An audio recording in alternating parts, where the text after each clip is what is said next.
said you was gonna be a chef.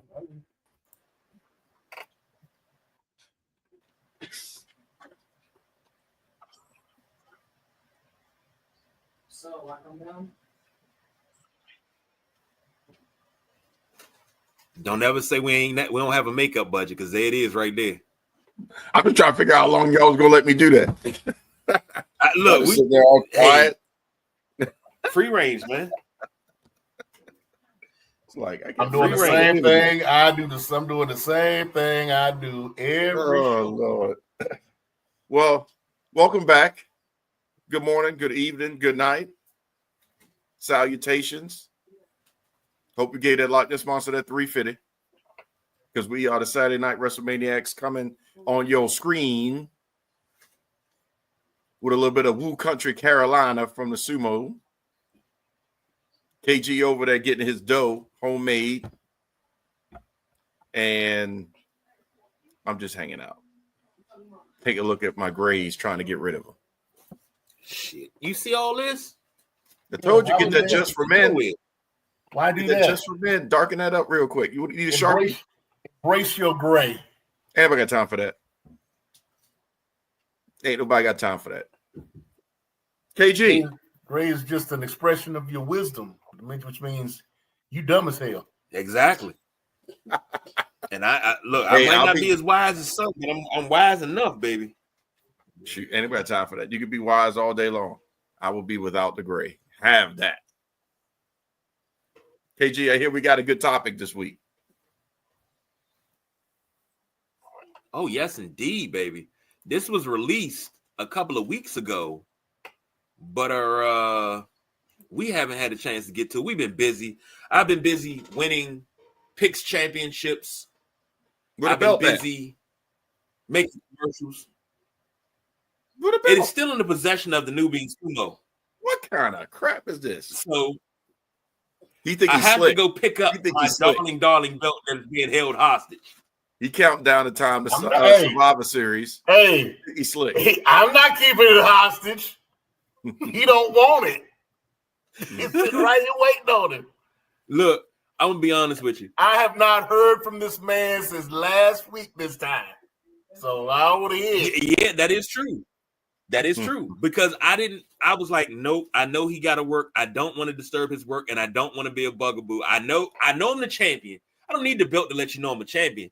But when you do commercials and things like that for Hell and Hunt Motors, you gotta have the belt. But I will be getting up with you this week, sir. Call the wise man. KGBSing. Call the wise man. All right. But hey, that man, the OG AT&T special. We're sorry.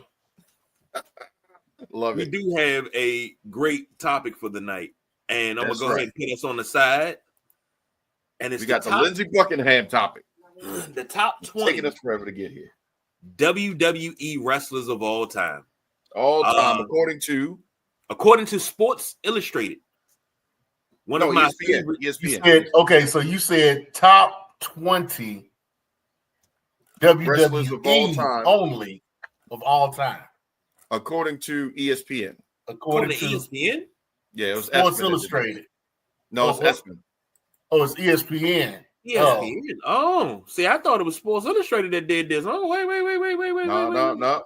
It's that, nice little station that when we were working for them did not recognize or acknowledge wrestling as a sport and would not air it. And then somehow things started changing when somebody got Kurt Angle to come and, do an autograph signing. And next thing you know, they're doing Sports Center commercials with Stone Cold Steve Austin. And if I'm not mistaken, it's the same list.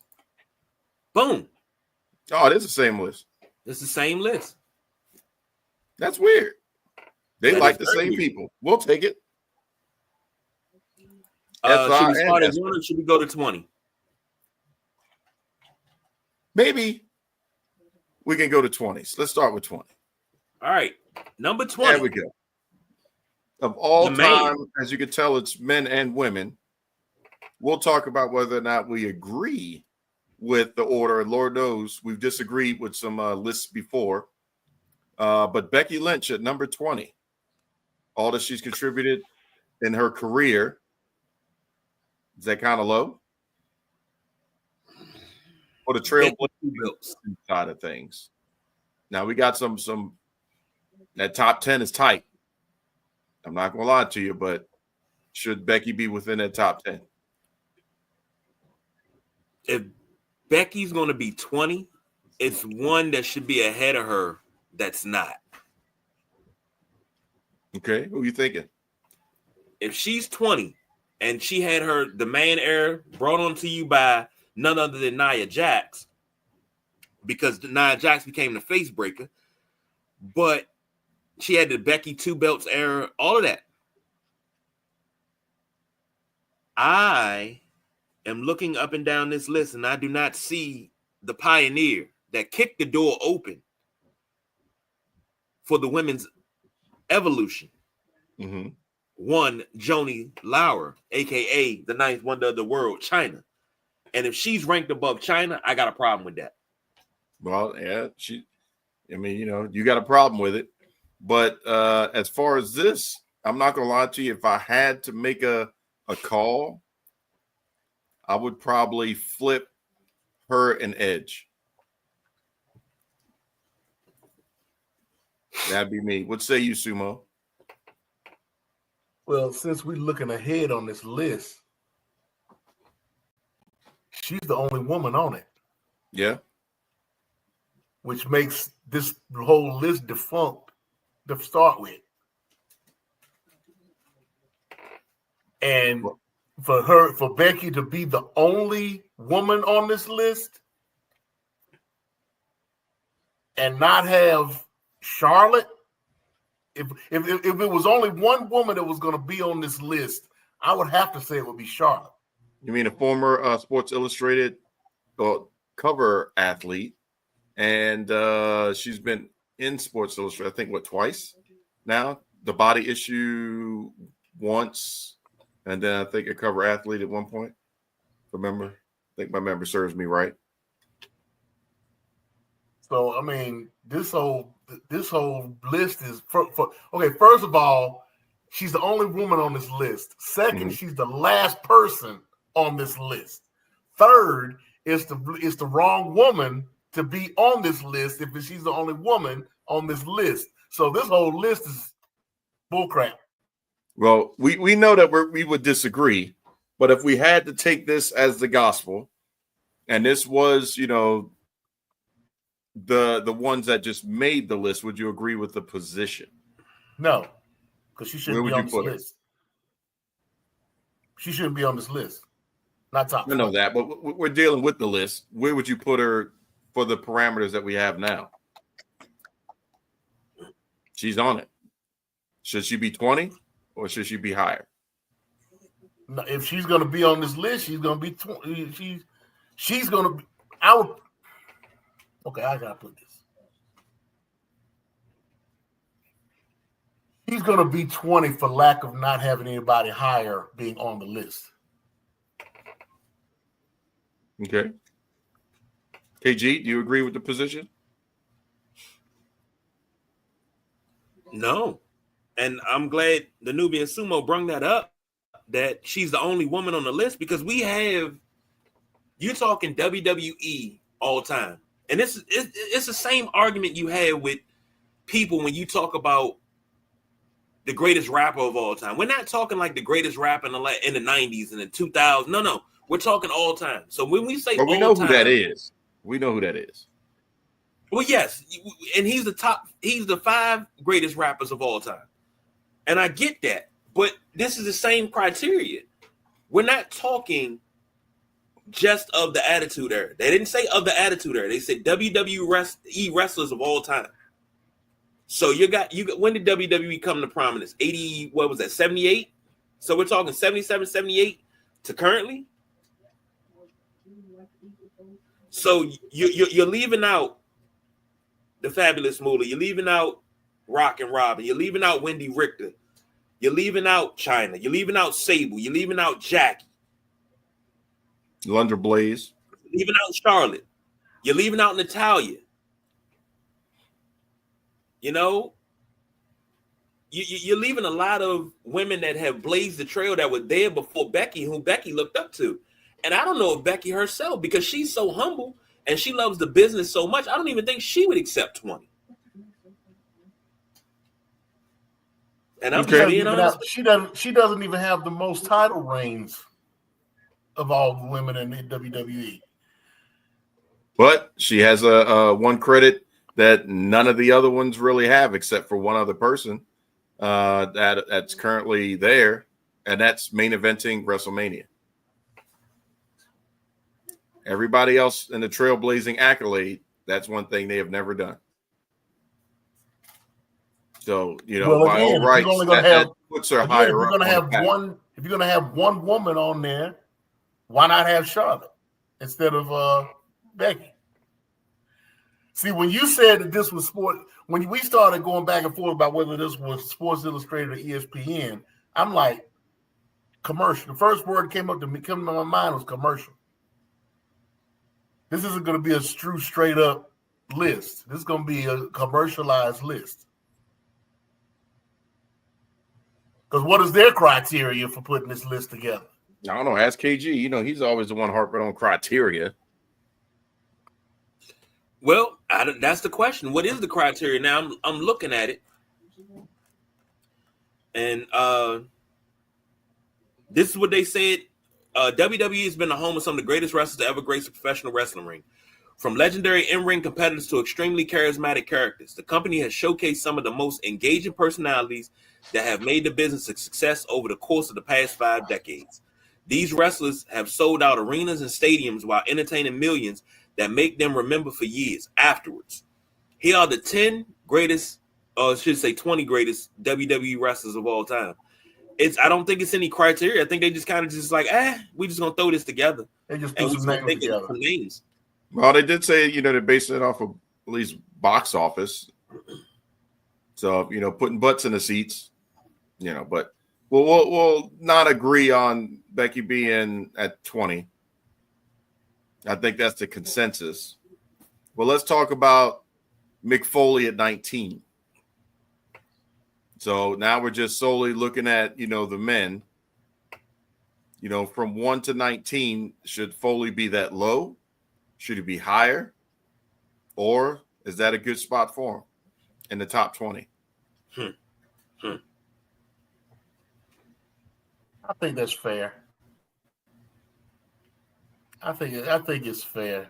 I mean, they under and I hate to say Jericho this. Punk. Yeah, because I as much as I hate to say this, they gave Foley that belt out of pity. You worried about Which the time? belt? That's time? That's the thing you hanging your hat on for Foley. Look at the list. Look at the list. Everybody on this list is a world champion, and you know how I feel about the WWE title being a world championship. So everybody on this list is a world champion, and if you also look at the list, it kind of goes by. It's really popularity. Piper wasn't a world champion.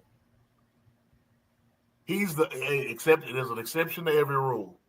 Mm-hmm. I mean, there's something. I mean, Piper deserves to be on this list.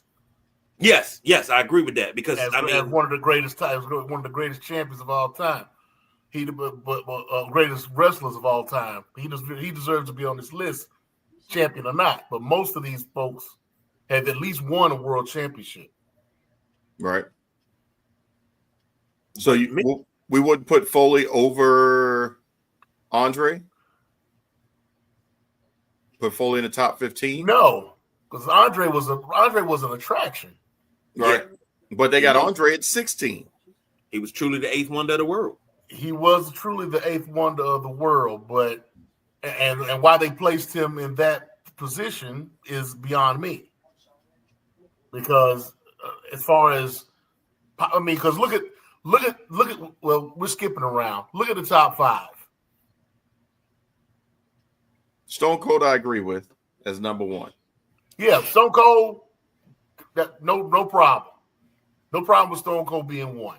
I know you won't like it. I don't even mind Hogan being 2. I was about to say, for the character. You got beef. The character. You got beef with Hogan. That's why you say that. No, I was about to say, I'm talking to KG. KG, yeah. So, the character, I would put at this, I don't know, John Cena and Rock, I'm thinking about maybe flip-flopping.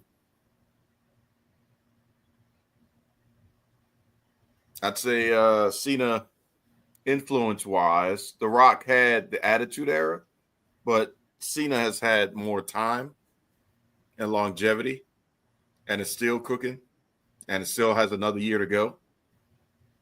Versus The Rock, teardropping in and out. I would flip-flop them. Keep Roman at number 5. Well, that's another conversation. Roman over Taker? No. Yeah. No. No matter what the top 5 should be Stone Cold, The Rock, because you can't have one without the other. They were the yin and the yang of the Attitude Era. Bring Triple H up to number 4. Of course you would say that. Of course. I'll give you Cena at number 3 because Cena, 16 world championships, unmatched. The Undertaker should be 5 because those guys right there, take Hogan out of the top. When you say unmatched, I mean, he was the one doing the matching. Wait, what? You said 16 times unmatched. He's the one that did the matching. Oh. I didn't know he had that type of control. I didn't know he had that type of pull. You forget who was the first 16-time champion. Mm-hmm. The original. And actually 16 plus. 16 that they go by. Actually, it's 19. It's 22? 22. Okay. But I forgot about the ones Puerto Rico. Oh, I'm sorry. But that's another case. Should Flair be on this list? No, because most of his accomplishments came in WCW and NWA. But I guess somewhere there's criteria because CM Punk is 17. And I don't even see CM Punk on this list. Most of CM Punk's has been in Ring of Honor and everywhere else. Exactly. Why? See, why can't Flair be on? Because Mick Foley should be at 17. CM Punk should be way lower, and Chris Jericho should be way higher. Yeah. Who had the most anticipated debut? I'm sorry, let me rephrase that. Who had the greatest anticipated debut in WWE of all time? Oh, it's definitely Y2J. And the best hyped debut. That build up, months, the countdown. Mm-hmm. And then even though he was buried by The Rock, he still was a star. And he did it twice, technically. When he came back the second time with the jacket. Yeah. Twice he was able to have an impactful intro. Still arguably, if you poll everybody, the greatest theme song of all time. Yes. And then you also have to remember, take into account, let's just look at Chris Jericho. Let's look at Mick Foley and Chris Jericho. Mick Foley had feuds with The Undertaker, which were great. He had feuds with The Rock, Stone Cold. You had corporate Mankind. You had all these things, right? Well, you got to put one more caveat in there. The most wins against The Undertaker. Mick Foley? Yeah. Taker was, Foley was the one that really made Taker human. Yeah, because when he first came over and he put the mandible claw on, he was the first one to put him down.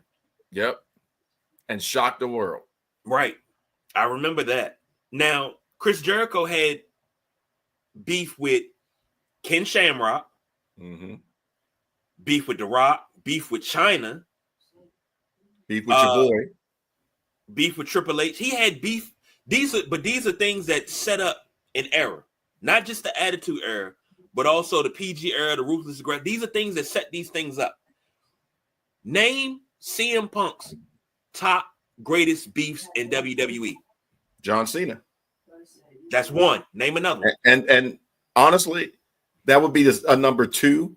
The number 1 is, I guess, technically everybody, because I think the best role he was in pre-Pipe Bomb was Right to Censor. You mean Straight Edge Society? Oh, Straight Edge Society, yeah. Well, it evolved into, from the Right to Censor to the Straight Edge Society, but yeah. That was okay. I mean, it did his job because I hated it. So I was like, right. Bravo. But again, like you said, it did his job. But Bravo. he had a feud and an open slate against everybody. Nexus wasn't too bad, but it was kind of like Nexus was very bad. It wasn't horrible. Yeah, it was. But no, I can't let you say that. Who came out of Nexus was fucking great. Who came out of Nexus? So I mean, we got some unbelievable talent that came out of Nexus. I'm not saying talent didn't come out of Nexus. I'm just saying the whole gimmick was bad. No, not the beginning. No, when they were all NXT wrestlers, before they had John Cena, they had CM Punk.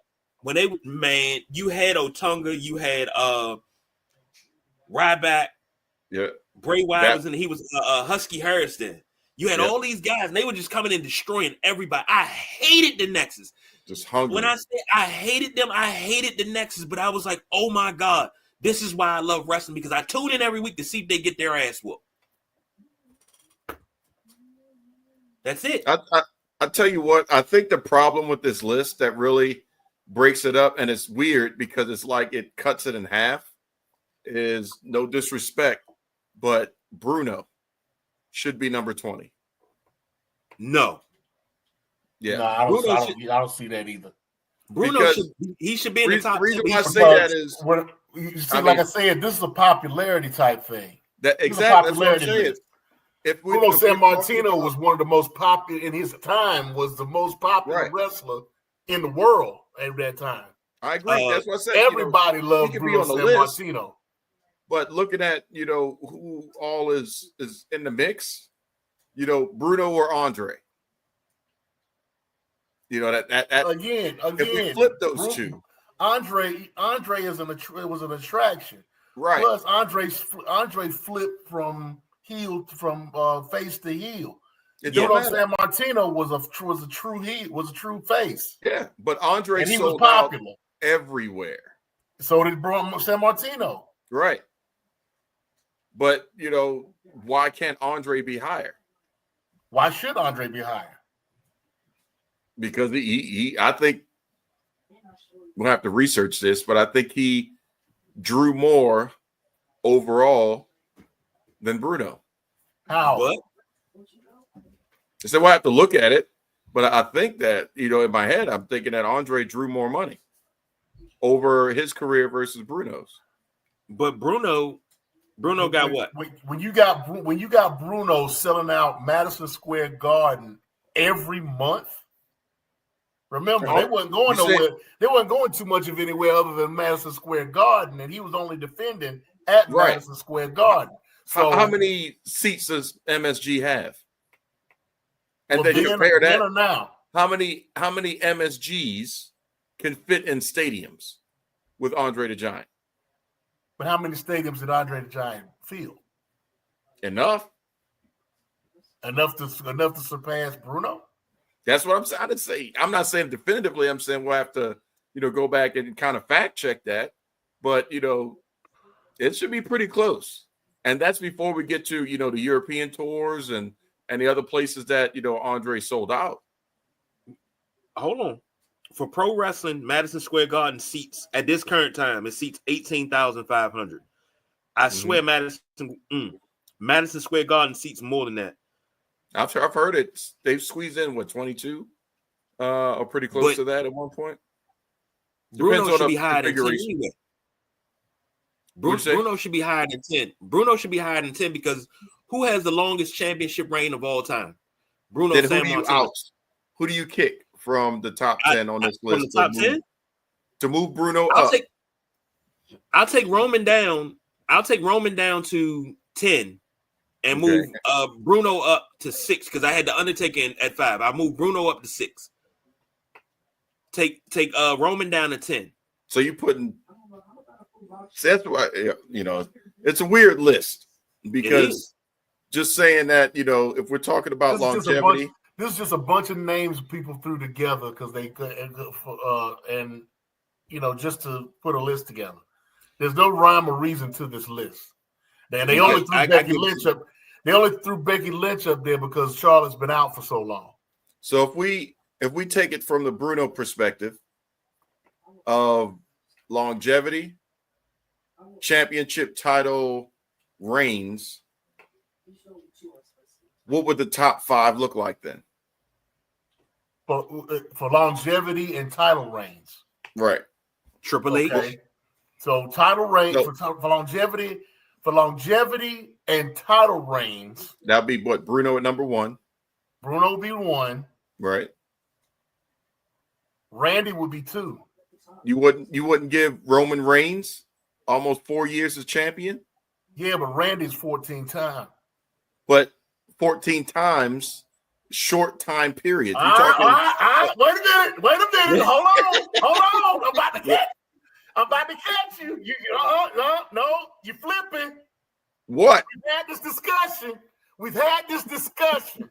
I asked you months ago. Oh, Lord. I said, what's more important? One long title reign or 10 short ones? And you said quantity over quality. That's what you said. Well, no, what we're talking about, as I just prefaced, was the Bruno scale for looking at this list, if we had Bruno to San use Martino has only had 2 title reigns. Right. If we had to use it. Title reigns, you were 8 years in combination, 7.5 years long. Right. So time on the Bruno scale of longevity, because that's what everybody would be chasing and it'll never be hit. Bruno's number 1. From that perspective, Roman Reigns by all rights will be number 2 with 4 years.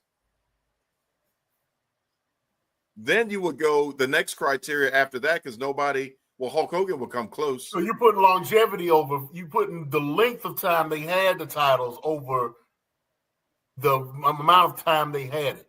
On the Bruno scale, yes. Using a Bruno scale for okay. You still contradicted yourself, but go ahead. No, I'm just talking about this scenario on the list we got. Okay. Because that's just the names that we have to work with. Okay. So do you agree with Roman being number 2 then? I will agree with Roman being number 2 under that parameter. Yes. Okay. So then would you agree with Hogan being 3rd under that parameter? No. But wouldn't that put Hogan 2nd? Actually, that's I was thinking about that. That would put Hogan 2nd. Yeah, because Hogan is number 2 behind Bruno as far as time, as long as longevity. Right. So that would be 3. Then we would have to go from there to championship quantity because nobody else has rarefied air with the top 3 in longevity. So you're saying Bruno 1, Hogan 2, Roman 3. And then Randy. Randy, yep. Then that would then going by that, number 5 would be Triple H. Well, Cena has more championships. Well, no, Cena. Okay, Cena. Yeah. Well, no. Cena would be 4 then. Well, yeah, he has 1 more than Randy. Cena has 16. Randy has 14. 2 more than Randy. Okay. Yeah. So that would be. And then Triple H is at 14 too. Yeah. Right. So they'd be tied at 5th. So yeah. You see that.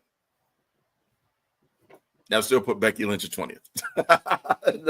in the Bruno scale, probably. So and to that put her a little higher. That would put her. That would put her a little higher. 8 title reigns, maybe. Somewhere right around there. She's had a couple of double. Well, yeah, true. Reigns. Becky too, but so yeah, that would a couple of them she would count it twice. And to be quite honest, I got Bret Hart over Hulk Hogan. I think Bret was a better champion all time than Hulk Hogan. I think Yeah. I really think he was a better champion. Now Hogan was a means to an end. But Hogan did more for the business than Right. Brett Yep. did. I mean, yeah. Yeah, and for him doing more for the business, I'll say this. Yes, he did. But when you look at it on a grander scale, was it really good for business? Yes. Yes. Yes. You can't deny it. That's why I said we gotta recognize Hogan as the character. Without Hogan, there would be no WWF. I'm not anything outside the ring does not count for this list. Now, if it was outside the ring, that's what I'm saying. I'm saying that nothing outside of the ring counts for this list. Now, if it was outside the ring, you already know how I feel. And but you separate those characters, you separate those two entities, and I feel like Hogan now by outside the ring, you mean Terry? Yes, not Hulk Hogan action figures, movies, interviews, Hollywood. Right. So and I'm saying the Hollywood and all that stuff stays in. Terry is out. I feel if Brett would have got those opportunities, number one, he would have never left. Brett had opportunities.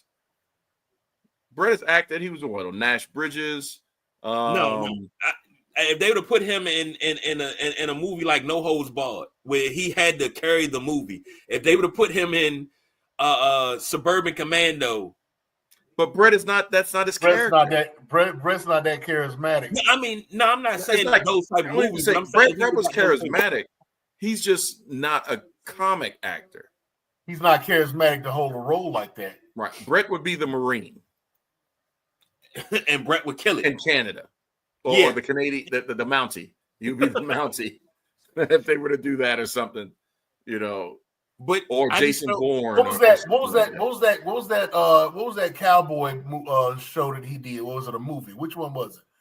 Was it Lonesome Dove? Yeah, he was a star on it, a guest star, but something like a Lonesome Dove would be something that he could probably put his teeth into. Yes, something like some kind of cowboy type, tough guy type thing, right? Yeah. But where he can play himself. Yes, something we can play something more along his demeanor. But that's what I'm saying. If he had the more opportunity, not just to do TV, if he would have had the opportunity to do movies, it would look a lot different. Well, the problem is, his range. And did he want to do? Because I'm quite sure he got offers. But he's just all about. Brett had the look. He was a champion. I know Brett got offers, but that wasn't his thing. He was all about the business. Hogan was designed to be an attraction that sold other things. The whole merchandising side of WWE is on the back of Hulk Hogan. And then on top of that, would Vince let him do that?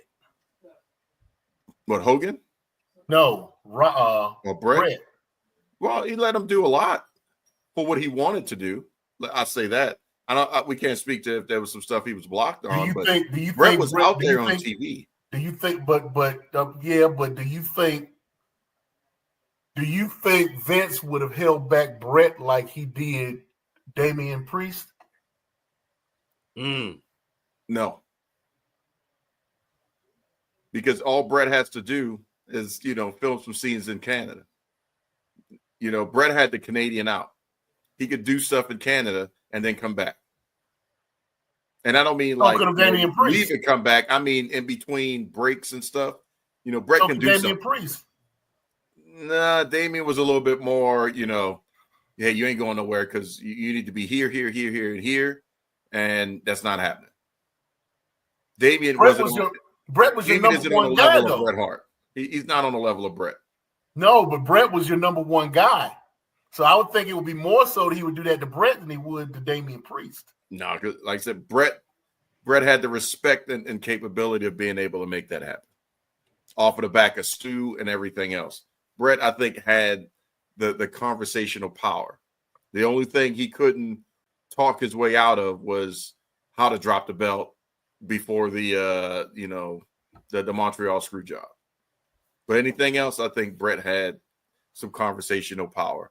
Not creative control, but some conversational power. Bret Hart would have made a great villain. He was a villain. What are you talking about? No. When I say I'm talking about on TV, he'd have made a great villain. Oh, okay. And when I say a great villain, I mean Bret Hart, and you know who his nemesis would be? Bill Goldberg, because he doesn't like Bill Goldberg. Oh, Lord.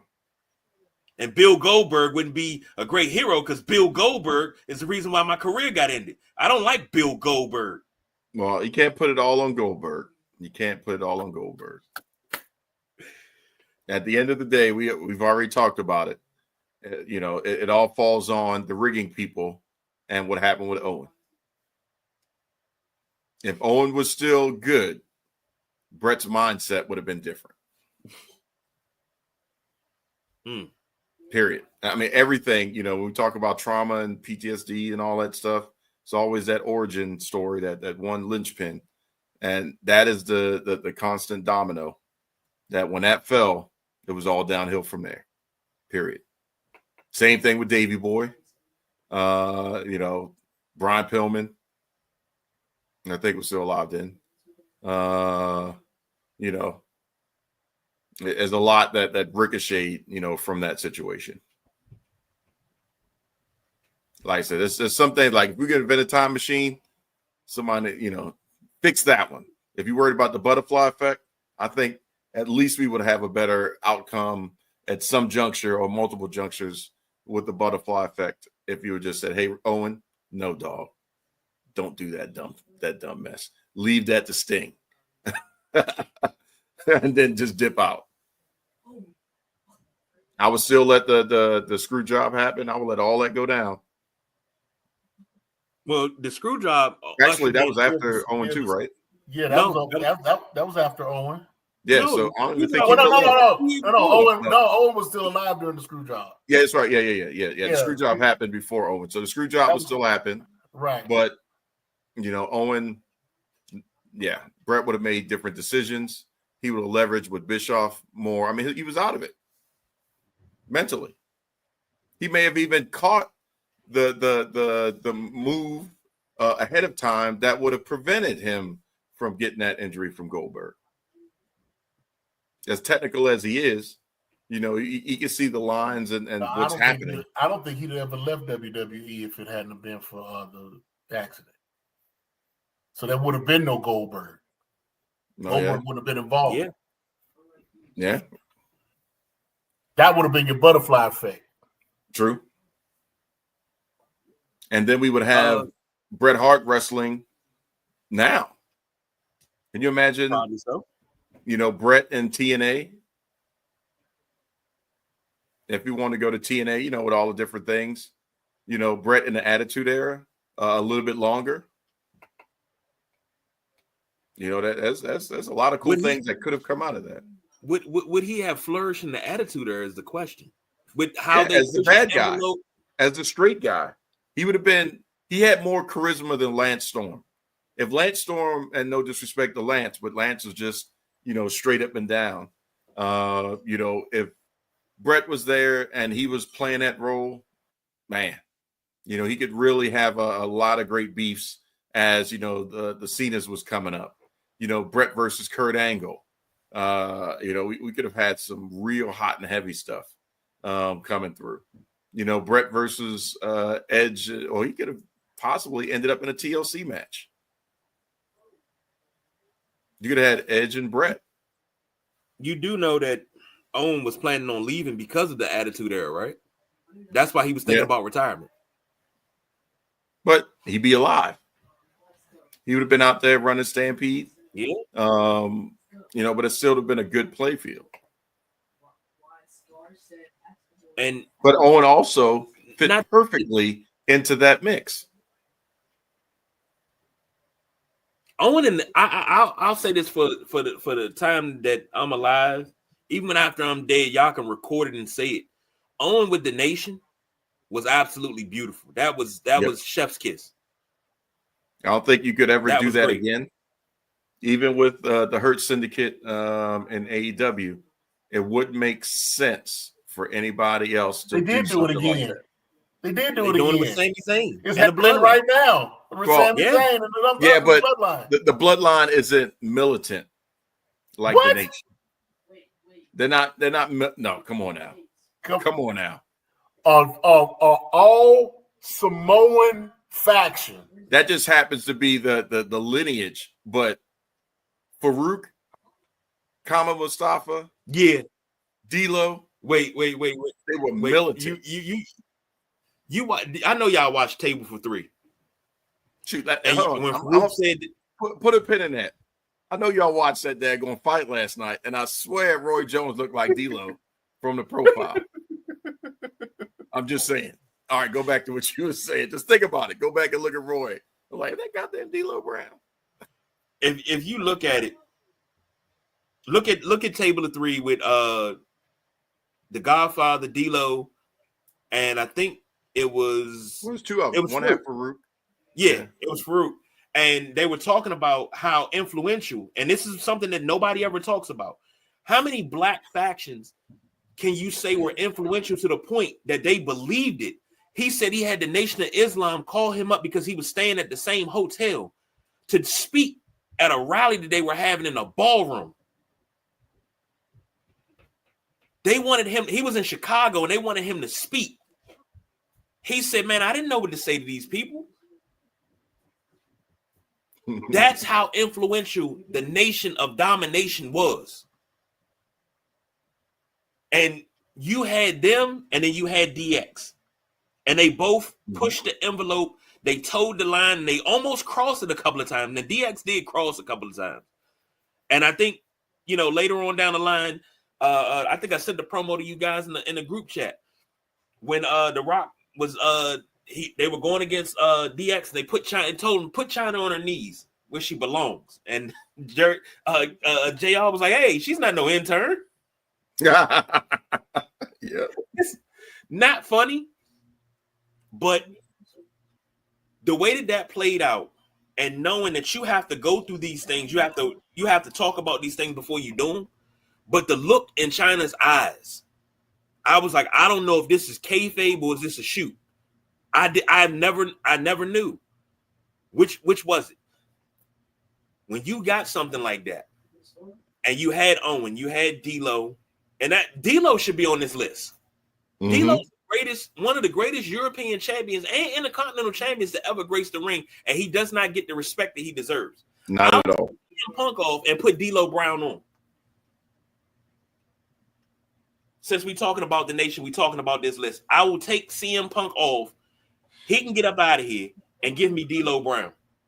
I'll take see, you trying to open up that can of worms. You're trying to open up that can of worms because what else then am I supposed to do? You looking at another thing, and I can see the grin on Sumo's face. I don't know if he's right there with me, but if you put D'Lo on, he would be the only African American on this list. You got The Rock. No, sorry. I don't. He doesn't claim himself to be black, so I don't claim him to be black. Everybody says that, but then I hear other things that he says that he claims to be black because his father's black. Yeah, his father's black. On Young Rock, he had a claim on Young Rock. He is black. He doesn't claim his blackness. He claims to be a Samoan. He's only black when he needs black people. When it's time for him to put out a movie, he needs black people. Ironically, what you're saying is the only reason he hooked up with Kevin Hart was to get black viewership. So ironically, what you're saying is the blackest in wrestling that The Rock was Dawn of Nation. Right. Bringing it full He wasn't circle. even black, and he wasn't really black then. He was the lightest skinned member of the nation. Yeah, because he was lighter than D'Lo. Hey man, there's some light South Africans and Africans out there, so we know how that went down. But yeah, so I tell you what, we probably will have to revisit this list. Maybe you may get graced with a list that we curate ourselves. Lord knows, it's been a while since we've made up a list, and put ourselves together. Maybe the Killer Bees are on it. respect Jumping Jim Brunzell. That's all I respect them, and I respect them coming out in the Nike Air Force Ones and the black and yellow. I respect all of that. But the simple fact, and I'm just going to say this very quick. If the Killer Bee, I was just getting ready to say, if the Killer Bees are on any list, it's for the worst green gear. I don't know. That's something worse than that. But that we could talk about that. That could be another list. But we don't want to give you all too much to where you're full. We want to make sure that you just got a taste, and then you want to come back to get satisfied. So make sure you check us out on our Unhinged shows every Saturday. So that way you can get all the skinny for what's up to date. And then we'll slot a couple other countdown shows in there. Maybe another special with the big guy, KG, having some beef. Or, because we got to, give him something to do. The Nubian Sumo may give us a special curated list via That's Just Nubian. But until then, well, I guess in this situation, we did kind of do overtime since this is supposed to be a special. But we got a little deep into the minutia of everything. But we will tell you to always diversify your bonds. Konnichiwa, bitches.